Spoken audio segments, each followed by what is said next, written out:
So ayun mga paps, magbibigay lang tayo ng konting idea lang. No? Marami kasi nagtatanong about sa CDI, no? Na kanilang mga motor. Mga paps, may mga iba-ibang klase ng CDI. Meron tayong tinatawag na AC CDI, DC CDI, saka Racing CDI. Okay? Itong i-share ko sa inyo ay gusto ko lang i-share yung knowledge ko about sa CDI. Okay? Kung meron man kayong additional na information about sa CDI, i-comment nyo na lang para makatulong tayo sa iba. Okay? Share yung idea nyo. Hindi ko naman 100% masasabi lahat ng mga information about sa CDI. Okay? So, ano ba yung CDI? Yung CDI ay ang meaning ng CDI ay capacitor discharge ignition. So, sa yung nagbibigay ng kuryente o nagbabato ng kuryente papunta sa spark plug. Para si spark plug, isa yung magbibigay din ng spark doon o magsusunog doon ng gas papunta doon sa combustion chamber sa loob ng makina para sumabog. Okay? So, yung CDI kasi may para sa kaalaman ng lahat, lalo sa mga newbie, may iba-ibang klase yan. No? Katulad sinabi ko, may tinatawag na CDI, ACCDI. Ang ACCDI, madalas ayun yung pinaka-downgrade ng CDI. No? Hindi pa nauso yung DC CDI dati. So, ang pag sinabi mong ACCDI, ang source or supply, kung saan siya kumukuha ng supply ng kuryente, ang source niya dun sa stator.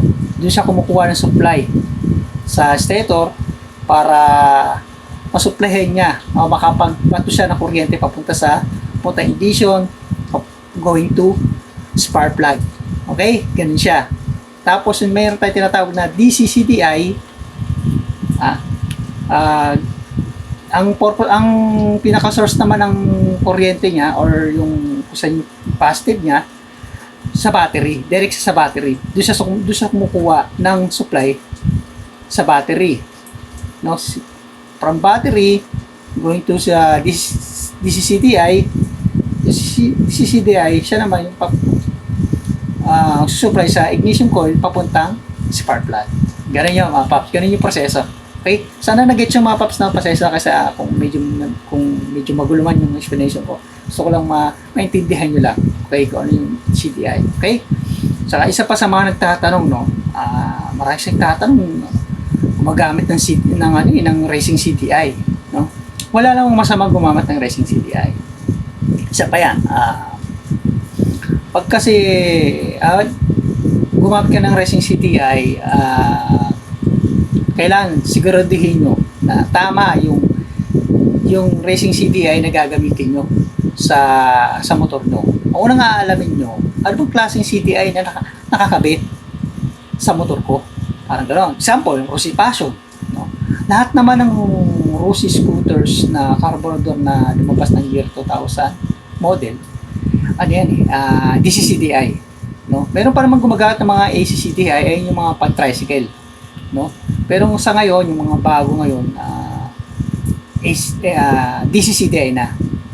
Direct battery operated kung tawagin. Okay? So, ganun yun. Pero yung mga ACCDI, pwede naman siya convert ng DCCDI, no? Pero kung DCCDI na yung nakalagay sa motor mo, huwag mo na i-upgrade ng AC kasi nag-downgrade ka. So, mas maganda pa rin yung DCCDI. Okay? So, una yung aalamin kung magpapalit ka ng CDI o nasira ka ng CDI ng motor nyo, siguro alamin nyo kung anong klaseng CDI na nakabit.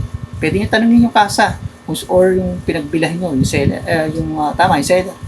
Kung saan nyo binili yung motor nyo, tanong nyo kung anong klaseng CDI. O makikita nyo naman sa kung may manual yung motor nyo, checkin nyo kung anong klaseng CDI.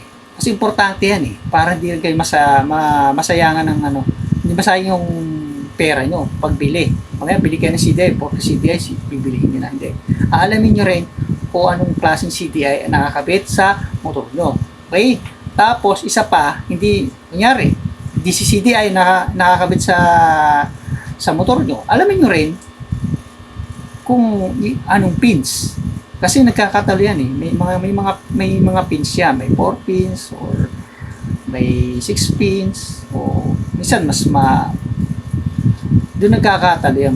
Minsan sa socket din. Meron kasing 6 pins na ito 6 pins to. Meron ding 6 pins na magkaiba ang socket. So, pero DC-CDI siya. So, ang gagawin, mas maganda kung bibili kayo ng CDI, may sample na kayo. O kaya picturean nyo. Yun. Para hindi ka magkamali. Tapos, syempre, alam nyo yung kung anong klase CDI na nakakabit sa motor mo. Okay? Sana, okay na tayo doon, ha? Ganun din sa AC. So, picturean nyo rin yung mas maganda picturean nyo or may sample kayo para hindi kayo magkamali. At alamin nyo kung anong nakalagay. AC ba o DC. Okay? So, sa mga nagtatanong na about naman sa, about sa racing CDI, ito may warning ako sa inyo sa mga mahilig maglagay ng racing CDI. Okay? Ang racing CDI ay ginagamit ito madalas sa mga nagmo-modify ng makina, no? Mahilig yung marami kasi mga rider yung bigas gaya ng gaya lang eh. So ito ang racing CDI ay ginagamit lang sa modification. May na-modify yung makina mo.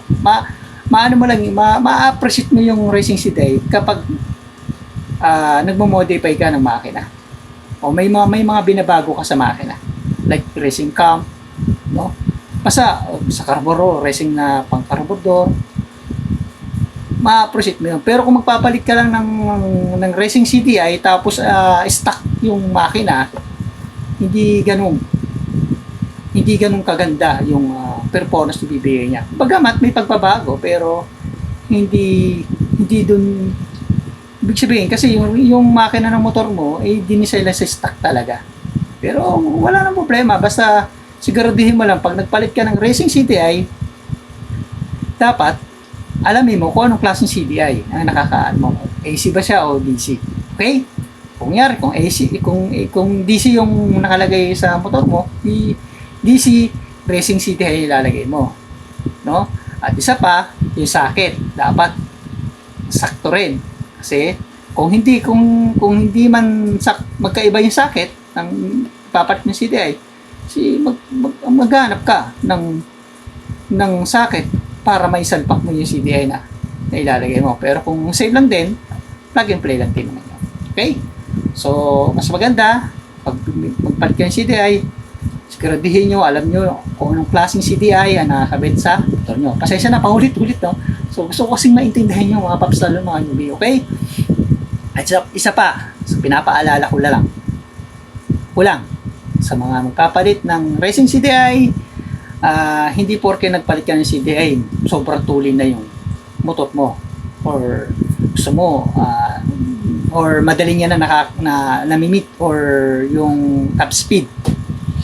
Mga paps, may yung lagi kayo nagta-top speed, gusto nyo lagi kayong naka-high RPM, hataw kayo ng hataw, may epekto yan. Tandaan nyo, may epekto yan sa makina nyo. Okay? Kung lagi kayo nag-RPM. Hindi tatagal ang makina ng motor nyo kung lagi nyo hinahataw, gusto nyo laging RPM kayo, binabanat nyo nga, hindi tatagal ang motor. Sinasabi ko sa inyo. Kung gusto nyo tumagal yung makina ng motor nyo, lalo na kung stuck pa yan, huwag yung masyadong pwersahin. Okay? Kasi yung motor natin, lalo na kung gusto mong lagi kang naka top speed, lagi kang high RPM, ni-stress din yung makina ng motor natin, no? Kaya niya rin, lahat ng bagay na binabago natin, lalo sa pagdating sa upgrade ng makina o pagpapalit ng mga CDI, ay may mga disadvantage din yan. Okay? Hindi ko man masasabi yung mga pull na basta yun. Una dyan, pag lagi kang high RPM, una dyan, pwedeng masira ang makina. Kasi yung makina natin may wear and tear din yan. So, na-stress din yan. Pag laging RPM. Okay? Pag laging high RPM. Okay? Tapos, isa pa, Pag racing CDI, syempre hindi porke naka-racing CDI ka matipid na sa gas. Mas mataas din yan sa gas. Konsumo sa gas. Kasi more na tumataas ang RPM mo, mas tumataas din ang gas consumption pa. Okay? Tapos, isa pa, prot din yan sa overheat. Okay? Akala nyo kasi tumataas yung RPM mo. So, ihataw ka ng hataw. Mga paps, paalala ko lang, lalo sa mga newbie, yung mga motor na binibili natin, may mga limit yan. Kahit nga yung mga dinesign sa racing, nasisira pa yan. No? What more kung stock pa yung makina ng motor mo. Tapos gusto mong hataw ka ng hataw. Mga paps, paalala ko lang, yung mga motor natin, kahit ano pang brand yan, kapag wala kang hataw ka lang ng hataw sa motor mo, gusto mo laging RPM, gusto mo laging top speed, hindi tatagal ang makina ng motor mo. So, swerte mo na tumagal ang 5 years yan na hindi yan nabubuksan.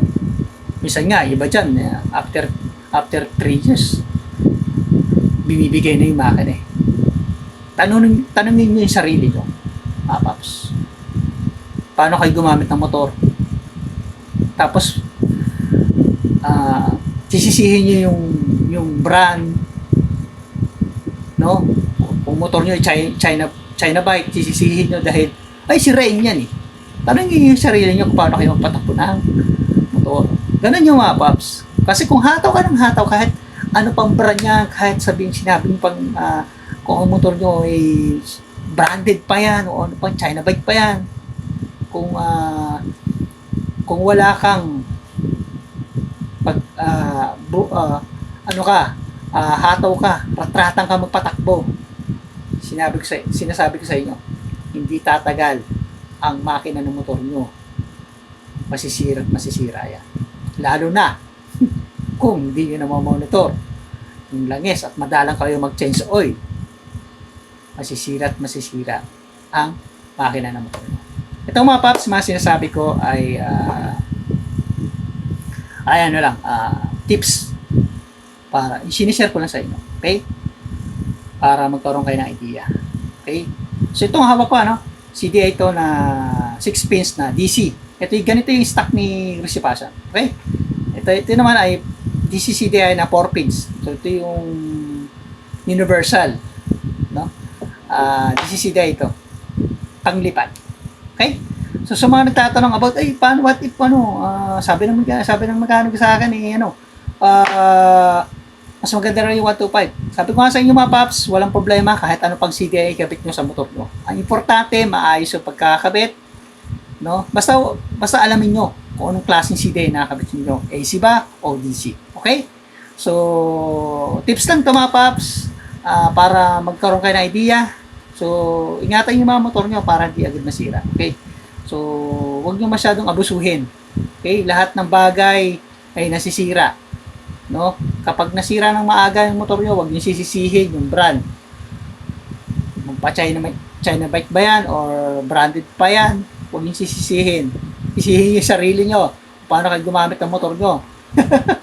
Okay mga paps? So ito yung motor ko, hindi ko naman sa pinagnayabang mahigit 5 years na ay hindi pa yan nabubuksan. Kahit sabihin na ako ay marunong mag-overhaul o mag-top overhaul, mag-ayos ng makina ng motor, hindi pa yan nare-repress mga paps. Kaya kayo, ingatan yung mga motor nyo para may iwas gastos na rin. Pero kung marami kayong budget, wala nang problema. Yun lang mga paps, at mahaba ng mga video, at sana nakatulong ng video na to, at sana nagkaroon kayo ng idea sa panonood ng video ko. Okay? So, at sana kahit pa paano nagkaroon kayo ng idea about sa AC at DC CDI. Okay? Ulit ko, importante alam nyo kung anong CDI ang nakakabit sa motor nyo. Alamin nyo kung AC or DC. Okay? Ilang beses ko na inulit yan. Ngayon lang mga paps, maraming sa panonood nyo, maraming sa suporta nyo. Dahil sa inyo, nagtutuloy-tuloy tayo sa channel natin. Maraming salamat sa suporta nyo. Ingat kayo lagi, friendship lagi, at laging kalmado. Bilang mga paps, bye-bye!